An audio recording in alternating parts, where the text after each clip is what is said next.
सरस्वतीं व्यासं ततो जयमुदीरयेत्। मूकं करोति वाचालं पङ्गुं लङ्घयति गिरिं यत्कृपातमहं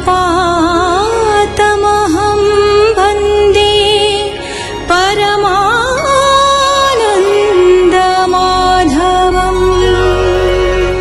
नवम स्कंधरे सूर्यवंश परे चंद्रवंशर उत्पत्ति, पुरुरवा जजाति नहुष और दुष्पंत भरत शांतनु और तांको पुत्रंक वंश विस्तार वर्णना करा जायछि। सूर्यवंश परे जदुवंश कथा दशम स्कंधरे रही श्रीकृष्णଙ୍କ गोपलीला और द्वारका लीला। यही प्रसंगरे कंस द्वारा देवकीर 6 पुत्र वध,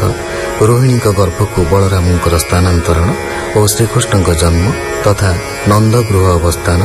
यही कथा संक्षेपरे सुत कहिसंति। सुतवाच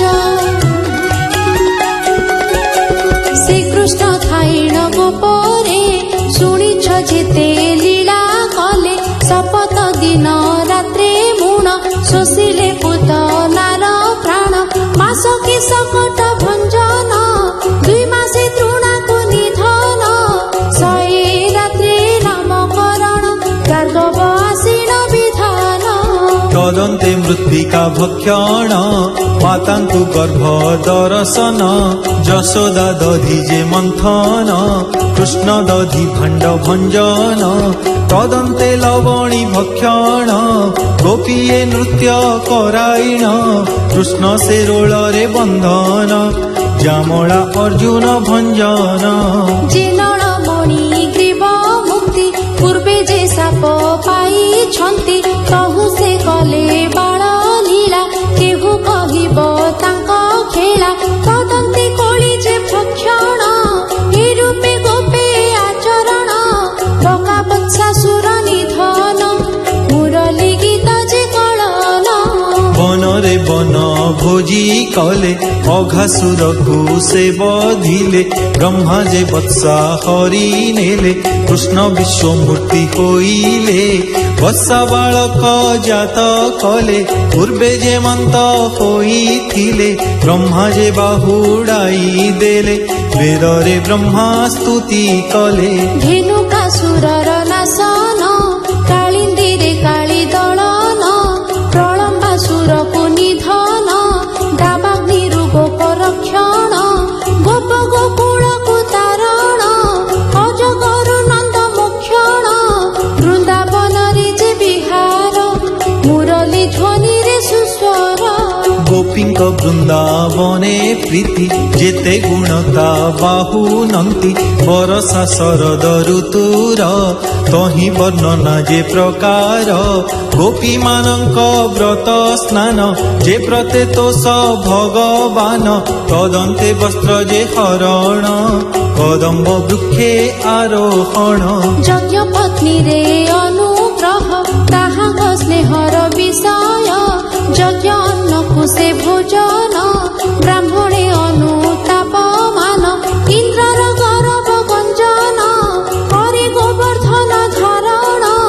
इंद्र सुरभि दर्शन कले अनेक स्तुति मान गोविंद नामे अभिषेक कले से स्वर्गर नायक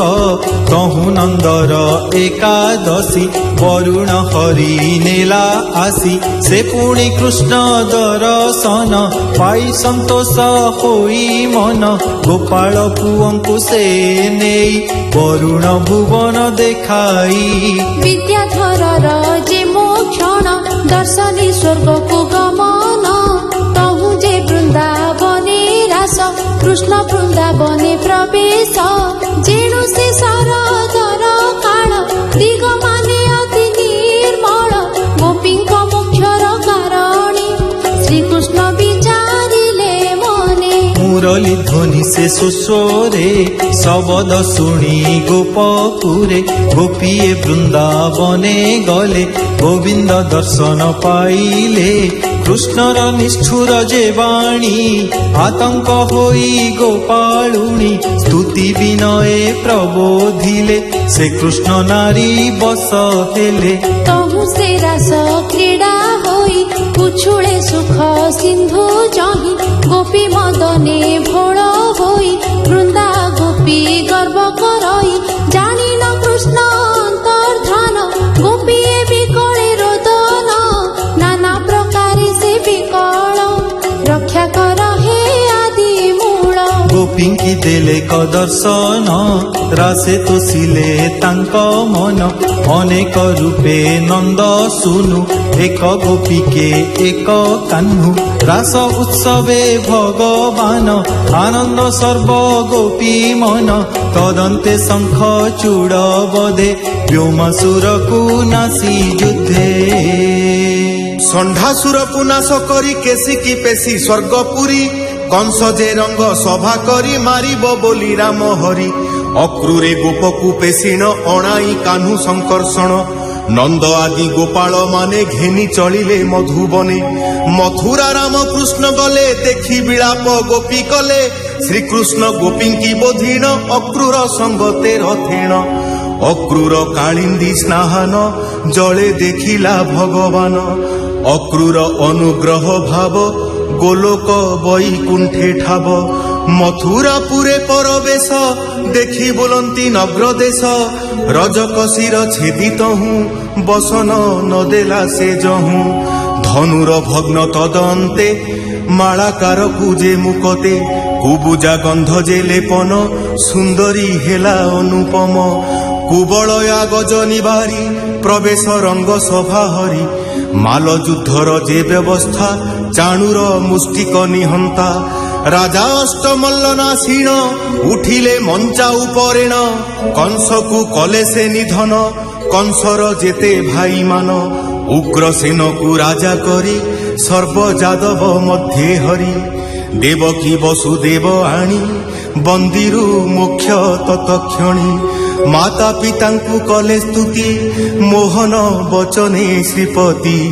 ମାଇଙ୍କ ରୋଦନ ନିବାରି କଂସର ପ୍ରେତ କର୍ମ ସାରି ଅବନ୍ତୀ ଦେଶରେ ସେ ଯାଇ ବିଦ୍ୟା ପଢିଲେ ବେନି ଭାଇ ସମନ ଭୁବନୁ ଆଣିଲେ ଗୁରୁଙ୍କୁ ପୁତ୍ର ଦାନ ଦେଲେ ମଥୁରା ପରବେଶ ହୋଇ ଉଦ୍ଧବ ଗୋପକୁ ଗମଇ ଗୋପେ ଉଦ୍ଧବ ପ୍ରବେଶନ ଗୋପୀ ଗୋପାଳଙ୍କ ରୋଦନ ଉଦ୍ଧବ ଗୋପୀଙ୍କ ବିଚାର ବୃନ୍ଦାବତୀ ନାମ ଯାହାର ଭ୍ରମର ଘୁରୁ ତା ପାଦେଣ ତା ଦେଖି ଗୋପୀ ମୋହମାନ କୃଷ୍ଣର ଦୂତ ତାକୁ ଜାଣି ପ୍ରେମେ ଅନେକ କହେ ବାଣୀ ଉଦ୍ଧବ କରି ସନମାନେ କହେ ଗୋପୀଙ୍କି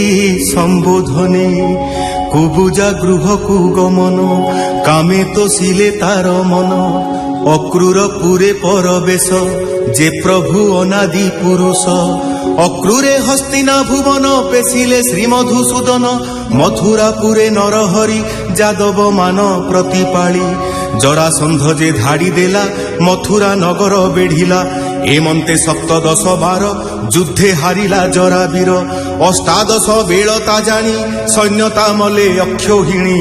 କାଳ ଯବନ କୁଟେ ନେଇ ମୁଚୁକୁନ୍ଦ ଚକ୍ଷୁରେ ଦାହି ଦ୍ୱାରକାପୁରର ନିର୍ମାଣ ବିଶ୍ୱକର୍ମାର ଯେ ଘଟଣ ତହିଁ ସର୍ବଯାଦବ ଘେନି ବିହାର କଲେ ଯଦୁମଣି ତହୁଁ ଯେ ରୁକ୍ମିଣୀ ହରଣ ଆଣିଲେ ଯେ ମନ୍ତ ଭାବେଣ ଜରାସନ୍ଧାଦି ରାଜା ଜିଣି ବିବାହ କଲେ ସେ ରୁକ୍ମିଣୀ।